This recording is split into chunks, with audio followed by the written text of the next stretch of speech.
by a show of hands, how many of y'all have experienced some sort of stress today? Okay, more hands. All right. Because if you didn't raise them, you were lying. All right. So stress can come from different sources. A toxic work environment, relationship challenges, or just trying to juggle work, family, life. The thing is, stress isn't always a bad thing. It can be really motivating when we're trying to reach a deadline or complete a project, but stress is sneaky. And over time, you may develop subtle symptoms, such as a slight headache, an escalated heart rate, or forgetfulness. And over time, these symptoms can build and turn into far more serious health problems, some of which include a higher risk of heart disease and stroke, weight gain, and my personal favorite, escalating the aging process, because we all want to look old. Chronic stress, if not managed, will turn to burnout. And as someone who has been through burnout, I can attest it is not something you wish to go through. In 2005, I reached burnout and I felt like I had hit a wall. I was 65 pounds overweight. I was suffering from chronic migraines and digestive issues. So I took a drastic step and I exited a 26-year career at a high-paying salary, causing significant financial hardship for many years. And that is what can often occur when we reach burnout.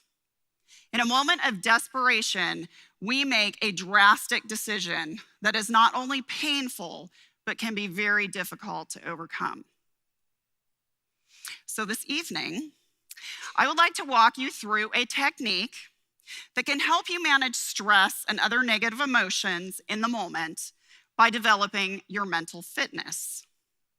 Now, mental fitness is the act of quieting the left analytical side of your brain where all those negative emotions bubble up, whether it's fear, stress, anxiety, overwhelm, anger, shame, or blame, so that you can then shift to a positive mindset, which resides in your right happy brain. Now, we do this by engaging our senses, and it may look something like this.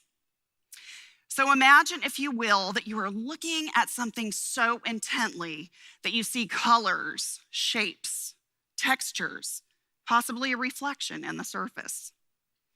Or you could focus on something that you can hear. It might be the most distant sound that you could hear, which could be a passing car. Next, focus on the closest sound that you can hear, which most often is your breath. Now, you can also engage your sense of touch. And let's do this one together, shall we? I want you to rub 2 fingertips together with such intention that you feel the fingertip ridges of your fingers. Notice if your fingertips are dry or are they smooth. What's the temperature of your fingertips? Now, this technique takes about 10 to 15 seconds to begin to shift from the negative to the positive mindset.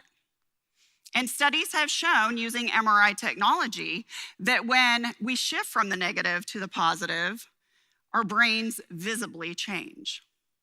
So I encourage you, the next time you feel hijacked by those negative emotions, whether it's fear, stress, overwhelm, anger, that you pause and you take a moment to engage your senses, where you can quiet those negative emotions, shift to a positive perspective, where you are better equipped to handle life's challenges, like a sound system.